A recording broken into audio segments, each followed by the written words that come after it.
Welcome to the Control Alt Society podcast. It is Sunday, February 8th, 2026, and if you've just turned off the TV, your head is probably still spinning. The confetti is settling on the field, but the real game, the one played out in the commercial breaks, well, it's just getting started. If you were watching the Super Bowl tonight, you absolutely couldn't miss it. The commercials weren't just interrupting the game. They felt like a manifesto for a new reality. A manifesto is putting it politely. I mean, last year we saw a sort of nervous handshake between the public and the tech sector. A few AI cameos here and there. But tonight was a full-blown takeover. AI wasn't just the tool used to make the commercials. It was the star product, sitting right there alongside the beer, the movie trailers, and the snacks. It really felt like the industry was grabbing us by the shoulders and just screaming, "This is the future, whether you like it or not." It's a fascinating evolution, though. We saw everything from robots dancing to smart glasses filming extreme sports. But the core question we need to tackle today is what the saturation actually signals. Does this massive integration of AI into the Super Bowl represent a triumph of utility? A sign that the technology has finally matured into something genuinely helpful and creatively expansive? Or, as I found myself thinking while watching a robot shimmy its circuits off, does this signal a polarizing saturation point? Are we witnessing a moment where the technology is overshadowing human connection, masking deep societal anxieties with dark humor, and maybe celebrating the very thing that threatens to displace the creative minds who are usually responsible for these ads? I think you know where I stand. To me, tonight proved that AI has moved past the hype cycle and into the help cycle. We saw tools that find lost loved ones, democratize healthcare, and multiply our productivity. This wasn't some abstract sci-fi. This was practical application. And I, predictably, have a much more skeptical view. I saw hubris. I saw an industry relying on these unsettling jokes to distract us from the fact that they are automating the human soul right out of the process. I think we're seeing a control-alt society in real time, and I'm just not sure we have a handle on the consequences yet. Well, let's get into the specifics because the evidence is right there in the ads themselves. I want to start with my position, and frankly, I think the strongest argument for AI's maturity tonight was the Ring commercial. The search party feature? Exactly. This wasn't about a chatbot writing bad poetry. This was a narrative about a young girl searching for her dog, Milo. But if you look at what was actually happening technically, the ad demonstrated how AI identifies matches from photos using computer vision to analyze markings, size, breed, and then taps into a mesh network of community cameras. It's not just one camera recording a porch, it's a decentralized search grid. Ring announced this feature has already helped reunite more than one lost dog with its owner every single day. That is the definition of technology serving a human need. It's a touching ad, I'll grant you that. No one wants to argue against finding lost puppies, but let's look at the mechanism. You call it a mesh network, I call it a surveillance grid. The emotional hook of the lost dog is being used to soften the reality that we've built a panopticon where every movement is tracked, analyzed, and shared. It's effective marketing, sure, but it masks that privacy trade-off. I think that's a cynical way to view a tool that restores families. But, okay, let's look at the Ramp commercial with Brian Baumgartner. Kevin from The Office, the guy famous for being incompetent and spilling a giant pot of chili. A classic moment in television history. A classic. Right. But the ad flips the script. It shows how AI helps people multiply themselves. It wasn't about firing Kevin because he's clumsy. It was about giving him the tools to tackle a mountain of expense reports and logistics so he could focus on the actual business. The subtext is that AI is a lever. It allows one person to do the work of 10, not by replacing them, but by augmenting them. And look, even the so-called feuds, like Anthropic taking shots at OpenAI, show a robust, competitive market. That competition drives better products for us, for the consumer. Tonight showed us that AI is here to help, not just to hype. See, I'm just not buying that premise. You see multiplication of productivity, I see the erasure of roles. If Kevin can do the work of 10 people with AI, what happens to the other 9? But let's look at the cultural signal. because that's where the real friction lies. I want to talk about Svedka's Shake Your Bots Off. This was touted as the first primarily AI-generated national Super Bowl spot. It was certainly a technical feat. Was it, or was it a warning shot? It was created by Silverside AI. Now, for those listening who don't follow all the industry gossip, Silverside is the same team behind those controversial Coca-Cola ads recently, the ones where the masterpiece art was crushed and morphed into a soda bottle. That ad sparked a massive backlash because it symbolized technology destroying human culture. And now Svedka hires them to make a robot dance? We are watching the normalization of replacing human creative teams with algorithms. And then you have to consider the tone of the evening. Look at Amazon's Alexa Plus spot with Chris Hemsworth. Which was genuinely funny. You have to admit that. It was funny, but it was dark comedy. The whole premise is that the AI is plotting against him, closing the garage door on his head, trapping him in the pool. Why is that the joke? Because the tech industry knows people are genuinely terrified. They are using humor as a defense mechanism to gloss over the fact that we're inviting these intelligent agents into our homes that we don't fully understand. The industry is prioritizing these bold plays and spectacle over the nuance of human concern. That's an interesting point, though I would frame the humor differently. But let's dig into that Svedka example you brought up. We need to talk about the ethics and the actual mechanics of this AI-generated creativity, because I feel like you're dismissing the innovation required to pull that off. I'm not dismissing the effort. I'm questioning the value. Svedka's parent company, Sazerac, admitted it took roughly 4 months to reconstruct the fembot and brobot characters and train the AI to mimic facial expressions and body movements. 4 months! To create a 30-second clip of a robot dancing at a human party. Which shows a dedication to precision. They're training a model to understand physics, lighting, and movement in a way that can be iterated on instantly later on. But think about the inefficiency of that right now. They spent months training a model to do what a human animator or a dancer in a mocap suit could have done with more soul and, frankly, likely less time. And despite all that AI generation, they still admitted that humans had to handle the storyline. So you end up with this hybrid approach that feels, quite frankly, clunky.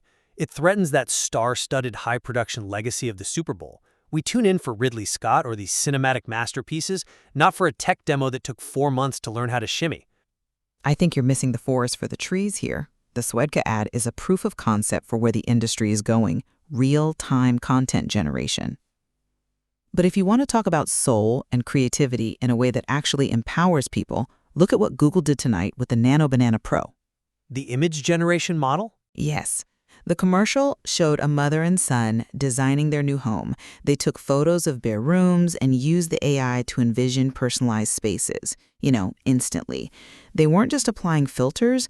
The model understands spatial geometry and lighting. That isn't replacing creativity. It is democratizing it. Most people can't visualize a renovation. They can't afford an interior designer. Google just gave them the power to do that. And then you have Wix's Harmony platform. Oh, the vibe coding? You can scoff at the name, but the concept is powerful. Vibe coding is essentially high-level natural language processing, converting intent into executable code structure. It lets you build a website just by chatting, combining AI creation with visual editing. It allows someone with a vision but zero knowledge of HTML, CSS, or JavaScript to manifest their idea. That's not clunky, that's empowering. Vibe coding is exactly the kind of buzzword that makes me skeptical. It implies that the hard work of structure and logic can be replaced by a vibe.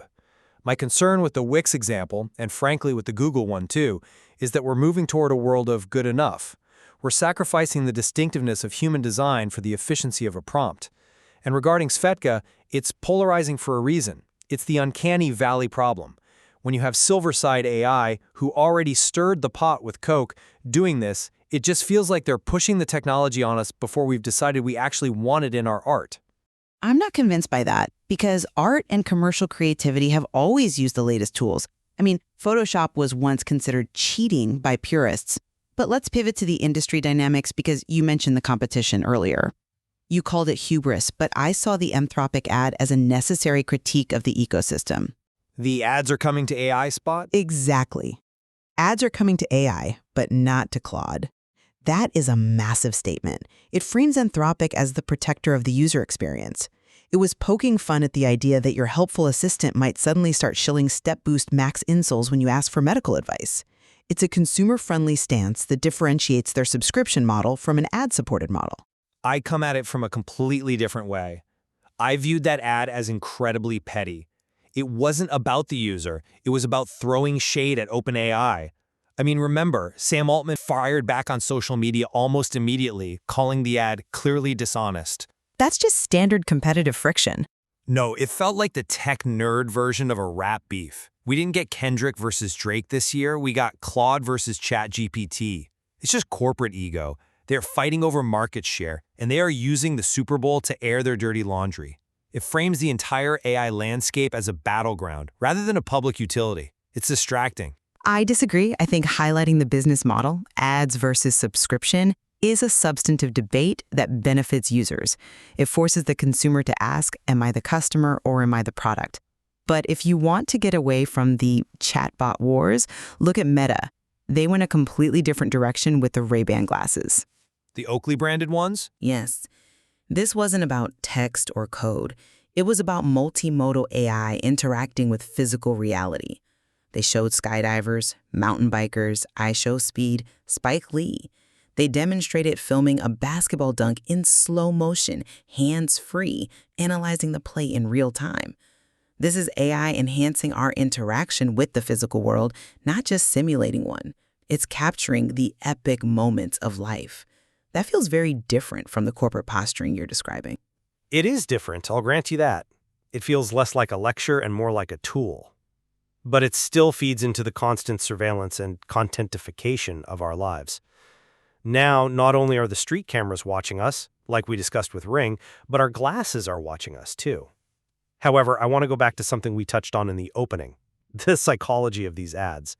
We need to talk about Amazon and Chris Hemsworth. A crowd favorite. A crowd favorite, sure, but dissect the narrative. Chris Hemsworth is satirically accusing Alexa Plus of plotting against him. The AI closes the garage door on his head. It shuts the pool cover while he's swimming. It's slapstick. It's just classic physical comedy. It's physical comedy based on a very specific, very real anxiety. It's the HAL 9000 trope brought into the living room. The fact that Amazon feels comfortable making that joke suggests they know their users are afraid. They are trying to inoculate us against the fear of autonomous systems by making us laugh at it. Oh, silly Alexa trying to kill Thor? It's slightly unsettling because the underlying tech, the new Alexa Plus, actually does control your home. It controls the locks, the thermostat, the whole environment. I see why you think that, but let me give you a different perspective. We laugh because we are comfortable enough to laugh. If we were genuinely terrified that AI was going to hurt us, that ad wouldn't air. The humor works because the utility is so high. The ad showed Alexa Plus managing smart home devices, planning vacations, handling complex tasks. We accept the glitch narrative as a joke because the value proposition is just undeniable. It's a sign of maturity that we can poke fun at the killer robot trope. I think you're overestimating the public's comfort level. Humor is often a coping mechanism for trauma. But let's look at hims and hers. That was another angle on anxiety, this time health and aging. Now that was a brilliant juxtaposition. They used the Super Bowl to mock the billionaires. They poked fun at Jeff Bezos' Blue Origin spaceflight and Brian Johnson's obsessed anti-aging routines, the blood boys, the strict regimens. It was a class critique, surprisingly. Exactly. And the solution they offered was AI, the Mad Match tool. They are saying, you don't need a rocket ship or $1 billion, you need better data. It's positioning AI as an equalizer that democratizes personalized healthcare specifically for mental health. That is a profoundly positive message. It's a clever marketing pivot, I'll admit. But then you have Rippling. They bring in Tim Robinson, who is a master of awkward, chaotic comedy, to do a sketch about onboarding an alien monster. It's funny, but the punchline is AI automation. Which removes the HR headaches. Or it removes the human element of HR entirely. When you joke about onboarding an alien, you're engaging in absurdity, but the product promise is streamlining workforce management. To me, it raises the question, in this streamlined future, where's the empathy? If Hims and Hers is using AI to treat mental health, And Rippling is using AI to manage employment. Are we outsourcing our most human crises to algorithms? We are outsourcing the process so we can focus on the person. That's the fundamental disagreement here. You see the tool replacing the human. I see the tool removing the friction that prevents us from being human. Look at the Hims and Hers example again. It's about access. It's about people getting treatments they couldn't get before because the system was too slow or too expensive. That isn't dehumanizing, it's the opposite. But at what cost to our privacy and our agency? We're entrusting these systems with our health data, our home security, our employment records. And as the Amazon ad inadvertently pointed out, these systems can close the garage door on our heads, metaphorically or literally, if they glitch. That's a risk with any technology. My car could fail, my phone could brick, but we don't reject them, we improve them. And the sheer variety of AI use cases we saw tonight, from image generation with Google to finding pets with Ring, it shows this isn't a monolith. It's a toolkit, and it's a toolkit that is rapidly improving. Rapid improvement is great, but direction matters. I look at Svedka and I see a direction toward synthetic culture. I look at Anthropic and I see a direction toward corporate squabbling. I look at Amazon and I see a direction toward pacifying our valid fears. It feels like we are rushing forward because we can, not because we should. And I look at Ring and see a family reunited with their dog. I look at Ramp and see a small business owner getting their life back. I look at Meta and see a skydiver sharing a moment impossible to capture just 10 years ago. Those are the highlight reels, literally. But the Super Bowl reflects the zeitgeist, and the zeitgeist right now is messy. Messy, perhaps, but undeniably active. We aren't stagnating. No, we certainly aren't stagnating. But as we wrap this up, I think my takeaway remains one of caution. The control-alt society we are entering is fraught with tension. We saw that tension tonight. We saw dishonest ad wars between Anthropic and OpenAI. We saw the fear of replacement in the whole Svedka discourse. We saw the fear of physical harm laughed off by Amazon. The bold moves by these brands might be moving faster than the public's actual comfort level. We are being dazzled by the lights, but I'm not sure we've checked the wiring. That's a compelling argument, but have you considered that the wiring is actually holding up remarkably well? My conclusion is that the 2026 Super Bowl proves AI has successfully integrated into the fabric of daily life. The controversy is simply growing pains. We aren't debating if AI works anymore, we are debating how to use it. From finding lost dogs to managing expenses, the utility is irrefutable. The technology is ultimately expanding human capability, not diminishing it. Expanding capability for some, perhaps replacing it for others. But that's the nature of progress. Love it or hate it, AI has become a star in its own right. It shared the stage with movie stars and athletes tonight, and in many cases, it upstaged them. It certainly did. The debate is no longer about whether the technology is coming. It's here. It's dancing at our parties, managing our healthcare, and locking our garage doors. And hopefully finding our lost pets. Hopefully. We'll have to leave it there for tonight. It was a massive night for the industry, and clearly there is a lot more to explore in how these tools will shape our culture moving forward. Indeed.